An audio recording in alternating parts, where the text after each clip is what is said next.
Thank you. I was driving home last Friday from a doctor appointment and got a call that Hank had passed.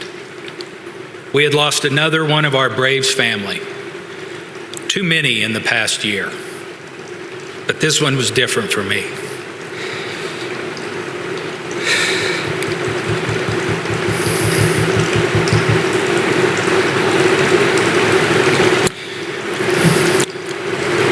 Because you see, the reason I'm here today is Hank Aaron.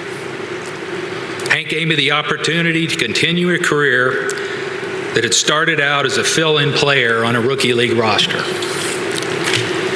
I was playing in Savannah, Georgia for our AA team. It was pretty evident I wasn't going any further in my career. I was called into the office one day, and Hank offered me a chance to continue my career by going to Bradenton, Florida, to work with the rookie league team. That was better than just getting released and going home, so I went. Eventually, he gave me a chance to manage in the Braves organization, and that's where I got to see him for the person he was, got to know him and work with him. None of us ever felt like we were working for Hank, always with him. He'd sit in the coach's room in spring training in West Palm Beach with us and tell stories. We'd all grill him about the toughest guys he had faced, about his experiences, and just about being Hank Aaron. He never was about himself. He never talked about his accomplishments. There was always a humility and humbleness about him. I remember asking him once when we were sitting in there, I said, "Hank, how many All-Star games did you play in?"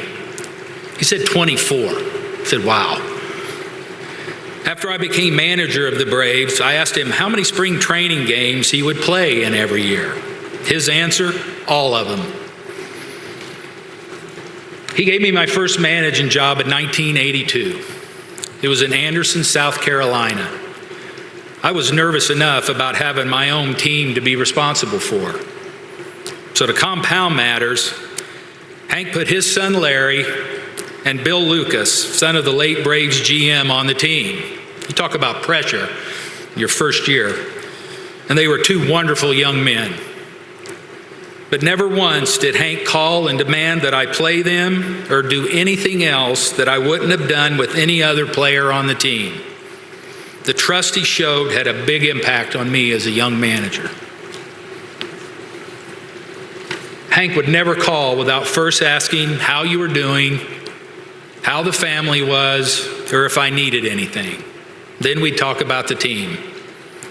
In his role as farm director, he developed young managers and coaches, and in return allowed us to develop the players he entrusted to us. We all wanted to do well for him and reward that trust. I was sitting last night at home and I got a phone call. And it was from Sam Ayoub, a long trainer in AAA in Richmond. Sam was there for years. Sam's in a nursing home now, but I've never heard him more excited and full of energy because he wanted to call and talk about Hank.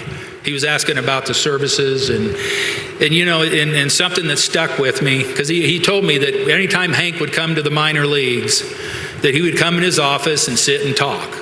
And that was the man.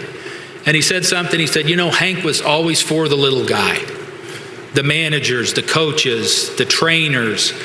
And Hank was really for those players that weren't the bonus babies. Every year at the half, he'd call and he would always want to move a player up. And he preferred that it wasn't the so-called bonus babies.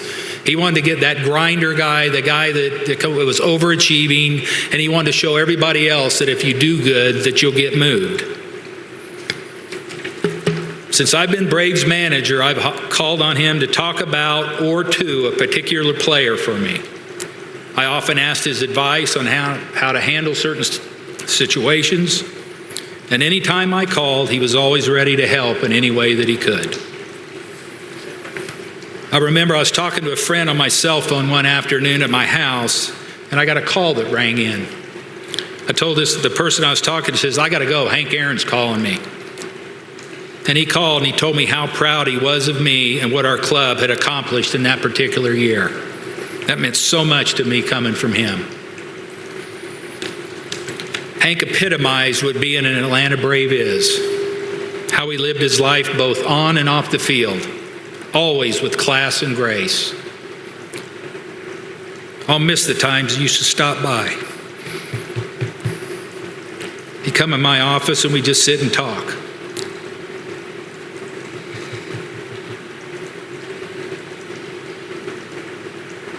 I'll miss the friend and the mentor that I had in my life. Hank, your legacy both on and off the field will live forever. My condolences to you, Billy, and the whole Aaron family. We've lost a great friend. May God bless you.